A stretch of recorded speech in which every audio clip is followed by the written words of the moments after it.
नमस्कार, आप देख रहे हैं द टाइम्स ग्लोबल और मैं हूं रुपेंद्र राघव।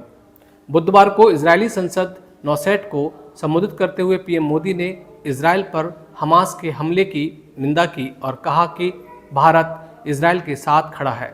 नेसेट को संबोधित करने वाले पीएम मोदी भारत के पहले नेता हैं।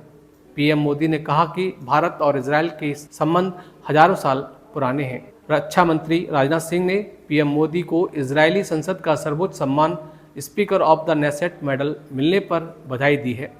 सोशल मीडिया पर साझा एक पोस्ट में राजनाथ सिंह ने ये बधाई दी। उसमें लिखा कि यह दोनों देशों के बीच गहरे विश्वास, आपसी सम्मान और रणनीतिक सहयोग को दर्शाता है। आज इजरायल दौरे के दूसरे दिन पीएम मोदी हॉलोकॉस्ट स्मारक याद वशेम जाएंगे। साथ ही आज दोनों देशों के बीच कई अहम समझौतों पर भी हस्ताक्षर हो सकते हैं। पीएम मोदी के इजरायल पहुंचने पर उनके स्वागत के दौरान इजरायली पीएम नेतन्याहू ने कहा कि अगर भारत इजरायल भाईचारे पर कोई बॉलीवुड फिल्म बनाए तो वह जबरदस्त हिट साबित होगी। यह टिप्पणी दोनों देशों के मजबूत संबंधों और सांस्कृतिक आदान प्रदान को भी दिखाती है। बेंजामिन नेतन्याहू ने साल 2018 में भारत दौरे के दौरान कहा था कि इजरायल को बॉलीवुड बेहद पसंद है और दोनों देशों के बीच सिनेमा के क्षेत्र में गहरा जुड़ाव भी है। भारत और इजरायल के बीच फिल्म सह निर्माण समझौता साल 2018 में हुआ था, जब नेतन्याहू भारत आए थे। इस समझौते को प्रधानमंत्री मोदी की अध्यक्षता में केंद्रीय मंत्रिमंडल ने मंजूरी भी दी थी। समझौते के तहत सह निर्मित फिल्मों को दोनों देशों में राष्ट्रीय उत्पादन को दर्जा मिला है। इससे भारतीय फिल्म निर्माताओं को अंतर्राष्ट्रीय फंडिंग, पटकथा लेखन, प्रतिभा और वितरण में सहयोग मिलता है। भारत सरकार के विदेश मंत्रालय के अनुसार इस समझौते से दोनों देशों की रचनात्मक, तकनीकी, फाइनेंशियल और मार्केटिंग रिसोर्स का साझा उपयोग संभव हुआ है। सह निर्मित फिल्में दोनों देशों की फिल्म समारोह में घरेलू फिल्म की तरह भाग ले सकती हैं। साथ ही निर्माण और पोस्ट प्रोडक्शन में प्रोत्साहन भी मिलते हैं। यह समझौता कलात्मक और तकनीकी कर्मियों के बीच रोजगार सृजन में मददगार साबित हो रहा है। इससे कला संस्कृति का आदान प्रदान बढ़ा है और दोनों देशों के बीच लोगों के बीच सद्भावना मजबूत हुई है। साल 2018 में भारत यात्रा के दौरान शलोम बॉलीवुड कार्यक्रम में नेतन्याहू ने अमिताभ बच्चन, इम्तियाज अली सहित कई फिल्मी सितारों से मुलाकात भी की थी। उन्होंने बॉलीवुड को इजरायल में शूट करने के लिए न्योता भी दिया था। कहा था कि इजरायल और उन्हें बॉलीवुड पसंद है।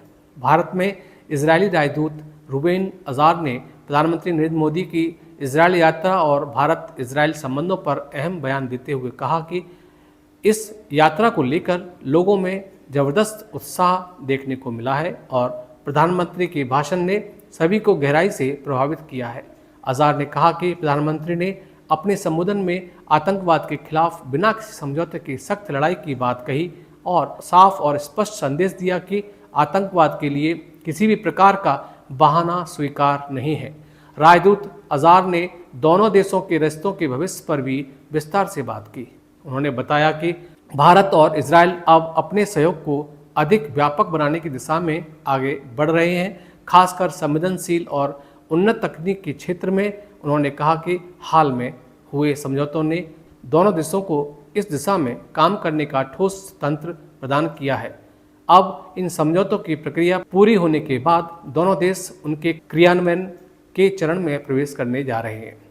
प्रधानमंत्री नरेंद्र मोदी के इजरायली दौरे का आज दूसरा दिन है। पीएम मोदी आज हॉलोकॉस्ट पीड़ितों के लिए इजरायल के आधिकारिक स्मारक याद वशेम जाएंगे।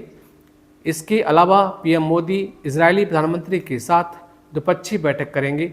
उम्मीद जताई जा रही है कि इस दौरान भारत और इजरायल के बीच ड्रोन की खरीद समेत कई बड़े रक्षा समझौते पर सहमति बन सकती है। लगभग 9 साल के बाद प्रधानमंत्री नरेंद्र मोदी राजकीय यात्रा पर इजरायल गए हैं।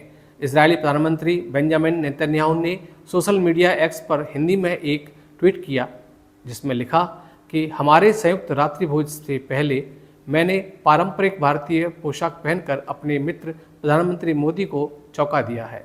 ऐसी ही खबरों के लिए देखते रहिए द टाइम्स ग्लोबल। धन्यवाद।